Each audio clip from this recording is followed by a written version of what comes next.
بات کو واضح کرنے کے لیے۔ ایک حکمران جو صاحب اختیار اور صاحب اقتدار ہوتا ہے، اگر وہ رعیت کے حقوق پر ڈاکہ ڈالنا شروع کر دے تو یاد رکھیے وحشی درندے سے بدتر ہو جاتا ہے۔ آپ تصور کریں مثلا ہمارا ملک پاکستان ہے، کسی بھی ملک کا تصور کیجئے جس کے حکمران چور ہوں، قومی خزانے کو چوری کر لیتے ہیں، ٹیکس چوری کرتے ہیں۔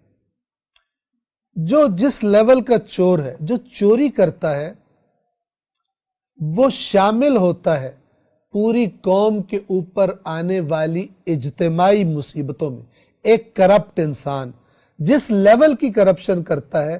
اس لیول کا مجرم ہے۔ ان تمام مصیبتوں میں وہ مجرم ہے جو قوم پر آتی ہیں کہ اگر وہ قوم کا پیسہ نہ چراتا، قوم کا پیسہ نہ کھاتا،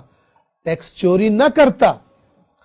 اور قومی خزانے کو اپنی اور اپنے ساتھیوں کی عیاشیوں پہ نہ لگاتا، تو وہ قوم کی تعلیم و تربیت کے لیے استعمال ہوتا، وہ قوم کی صحت و سلامتی کے لیے استعمال ہوتا، وہ قوم کی فلاح و بہبود کے لیے استعمال ہوتا، وہ بیواؤں اور یتیموں اور بے آسراؤں کے لیے فنڈ بن جاتا۔ لیکن اوپر سے لے کر نیچے تک یہاں پر دیکھا گیا کہ مثلا حکومت کی طرف سے اگر کوئی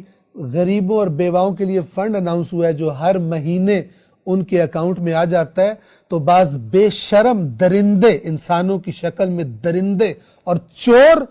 ان بیواؤں سے کہتے ہیں کہ اگر تو نے ان پیسوں میں سے اتنا مجھے نہ دیا تو میں تیرا نام کٹوا دوں گا اس لسٹ میں سے۔ اس قدر بے حیا جو ہو جاتے ہیں کہ ایک بیوہ کے لیے، ایک بے آسرا کے لیے اگر 1000، 1500، 2000 روپیہ آ رہا ہے، اس میں سے بھی یہ ہر ایک سے 200، 300، 400، 500 نکال لیتا ہے۔ اس سے گندا اور گھٹیا انسان کی شکل میں جانور کون ہوگا؟ لیکن ہم جانتے ہیں کہ ایسے جانور ہمارے معاشرے میں عام پائے جاتے ہیں، چاہے وہ مولا علی کے نعرے مارتے ہوں، چاہے رسول اللہ کے عشق کے دعوے کرتے ہوں، خبیث ہیں، پلید ہیں، درندے ہیں، جو ملک و قوم کے حقوق پر ڈاکہ ڈالتے ہیں، چاہے بڑا چور ہو کسی وزیر کی شکل میں، کسی افسر بیوروکریٹ کی شکل میں، یا یہ چھوٹے موٹے چور ہوں کہ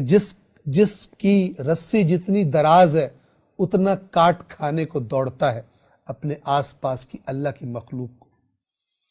کوئی بڑا اور کھلا ہوا کتا ہے اور کوئی بندھا ہوا کتا ہے کہ اس کی رینج میں اگر کوئی آ جائے اس کو کاٹنے سے نہیں چوکتا۔ یہ جانور ہے۔ توجہ فرمائیے، اللہ تعالیٰ ایسے جانوروں سے اس ملک اور قوم کو نجات عطا فرمائے، بلکہ ساری انسانیت کو جو جانور اور درندے مسلط ہیں، وہ لوگ کہ جو کروڑوں اربوں انسانوں کے برابر میں ایک شخص دولت اکٹھی کر کے اوپر سانپ بن کر بیٹھا ہوا ہے، لوگ بھوکے مر رہے ہیں، لوگ دوائیں نہ ہونے کی وجہ سے مر رہے ہیں، لیکن یہ جانور کروڑوں لوگوں کے برابر مال لے کر بیٹھا ہوا ہے، اور اس میں سے چند ٹکے اگر خرچ کر دیتا ہے چیریٹی میں، سمجھتا ہے دنیا پہ احسان کر دیا۔